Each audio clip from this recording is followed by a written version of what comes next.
Back when the invitation was given for Jim and I to come here this weekend, one of the things that was asked was for me to give my testimony. I'm trying to remember the last time I did that. It's been a while, and my testimony starts with Michael Jackson, the Michael Jackson. So imagine an 8-year-old little girl seeing for the first time Michael Jackson's video Thriller. That was brand new. The video had just come out. It was all the hype about this groundbreaking video. So as a kid, you want to see this video. This is very enticing. So finally, back in the day when Much Music and all of those TV shows actually played music videos, they would have music videos come on after school.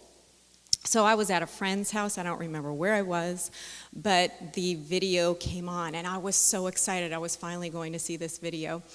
And I watched it, and I was terrified. I was pretty shielded as a child, and if you look at it now, it's not that scary. But to an 8-year-old girl back then, I was really scared. So I saw the video, I kind of put it out of my mind, and then later that night, when I was going to bed, the memories of that video came flooding back into my mind. And I was trying to go to sleep, but I couldn't get to sleep. My mother was a nurse. My mother also worked nights, and she was working the night shift this particular night. So my father was in charge of the household, and he was desperately trying to get his 8-year-old little girl to fall asleep. I couldn't get to sleep. These images would not leave my mind. Now, I know there are some people here today who know my family. And some of you will recall my father was a teacher. He was a history teacher, social studies educator, and he loved the news. He loved everything about politics. And so the news back then was not 24/7 like it is today, but it was on in our house whenever it was available. And devoted every night, the National Journal from CBC would be playing on in our house. So my father was being called, beckoned by his 8-year-old daughter to come in and try and calm her nerves while he's desperately trying to watch the National Journal. So finally, he said, "Come in to our bedroom." So he had his TV there. He was able to watch his show. And I was shaking with all these thoughts going through my mind. And then my dad turned to me, and he taught me a lesson. He didn't know he was teaching me a lesson then. And he turned around and he took his Bible. And he looked at me and he said, "Hold on to this." And in that moment, my 8-year-old mind immediately registered, I'm learning something right now. Don't forget this. And I learned something about my father. I learned about his faith, that it was real, that it was true. And he taught me that night, this faith that we have, this faith that your mother and I are raising you to believe in, this is something I really do believe. And I took that Bible and I hugged it and I fell asleep. I found the peace that I needed in taking that Bible. My father taught me many lessons. He was a simple person, didn't want much.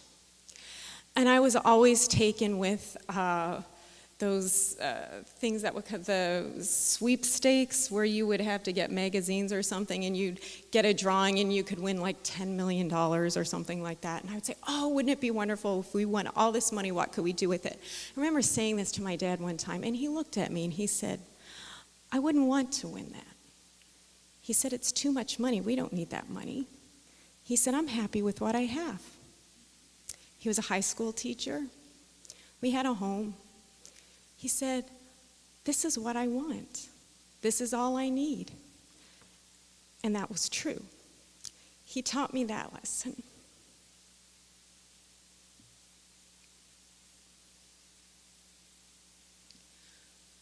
I've clung to those lessons in my life.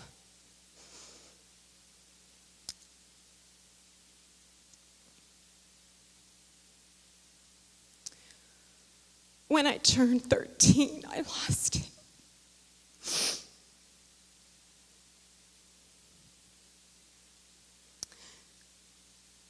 It was a February night. He was playing hockey, and he had to get off the ice early because he didn't feel good. He took a heart attack and he died. And that night, my brother came home and he said to my mom, he said, something's wrong with Tad. We have to go to the hospital. We had really good neighbors and they were entertaining some people that night. And I remember just waiting for news. I waited a long time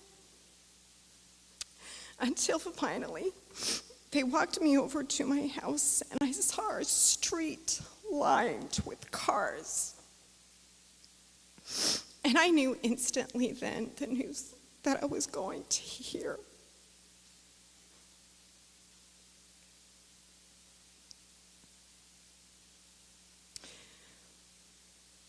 There are some people here right now who were among those people who were there for my family, who for those many days after came to our house bringing food, just reminiscing and providing comfort.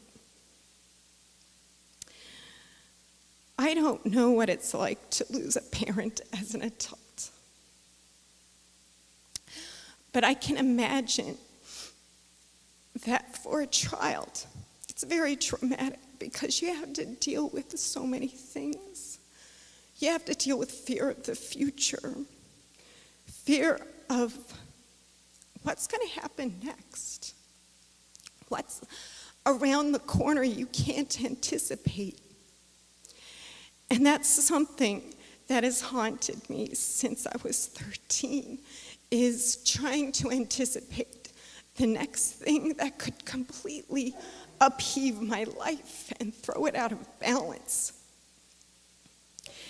And so every time I would have that feeling, I would come back to the memory of my father saying, hold on to this.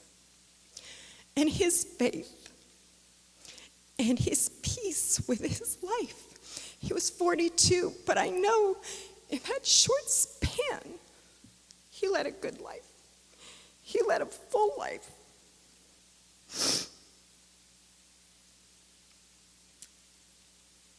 And his headstone has the words, peace, perfect peace. And I know that's true for him. And I'm thankful for the lesson that he taught me, that I can find peace in the midst of the storm. I can find peace when things aren't going my way. I cling to that Bible when things go wrong.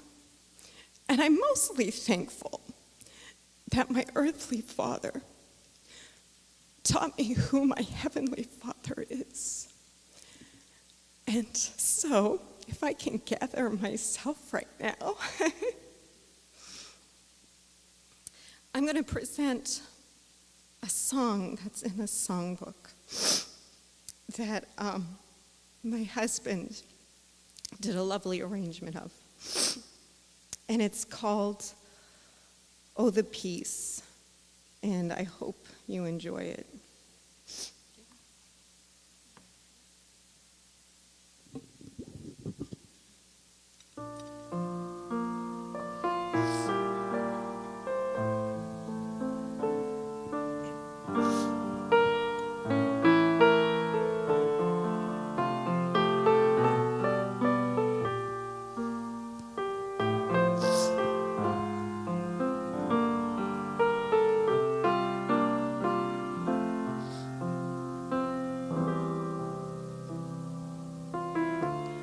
Once I thought I walked with Jesus,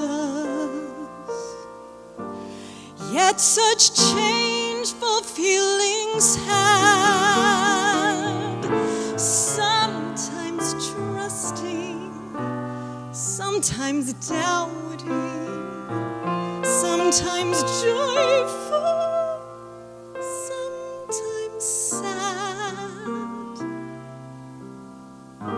But he called me closer to him, bade my doubts and fears all cease. And when I had fully yielded, filled my soul with perfect peace.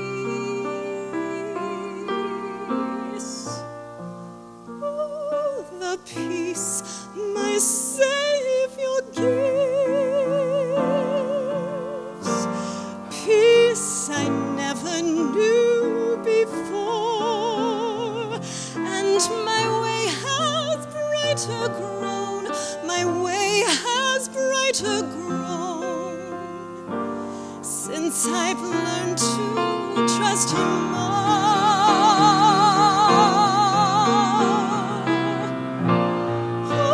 The peace my Savior gives, peace I never knew before, and my way has brighter grown, my way has brighter grown, since I've learned to trust him more.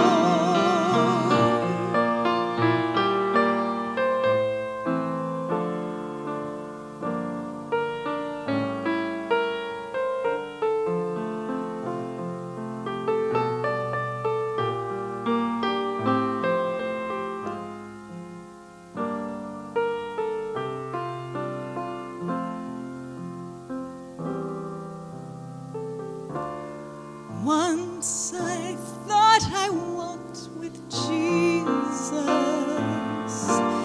yet such changeful feelings had, sometimes trusting, sometimes doubting, sometimes joyful, sometimes sad.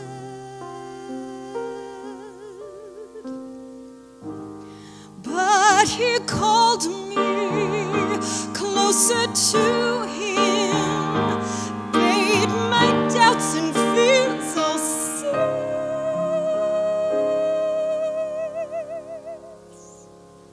And when I had fully yielded, filled my soul with perfect peace.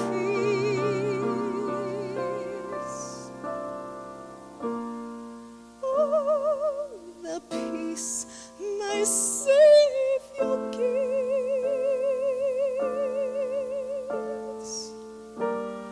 peace I never knew before,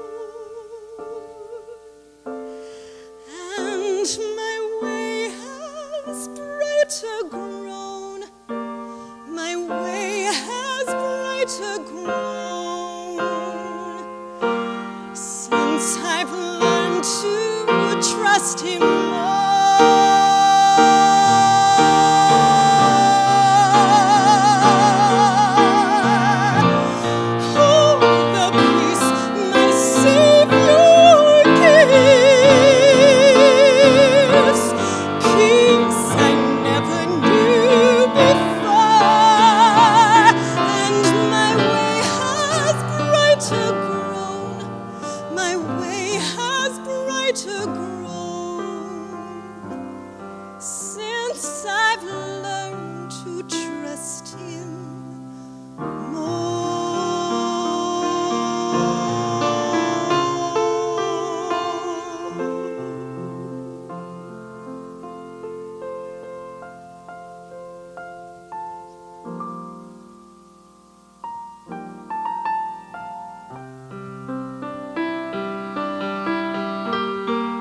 his throne.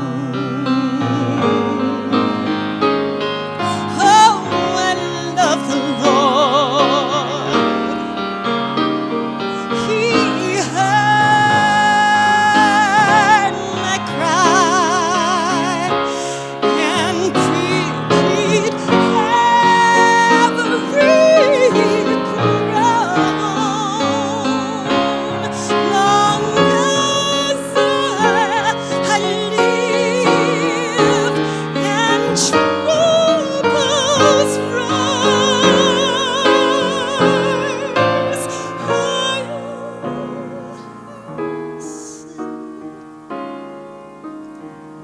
to his throne. I'll hasten to his throne. I'll hasten to his throne. I'll hasten to his throne. I'll hasten to his throne. Hasten to his throne. Hasten to his throne. I will hasten to his throne. I'll hasten to his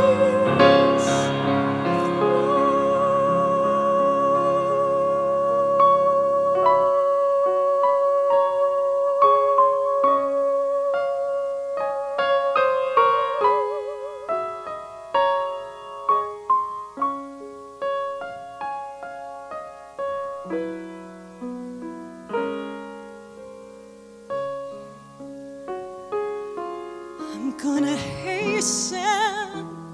gonna hasten to his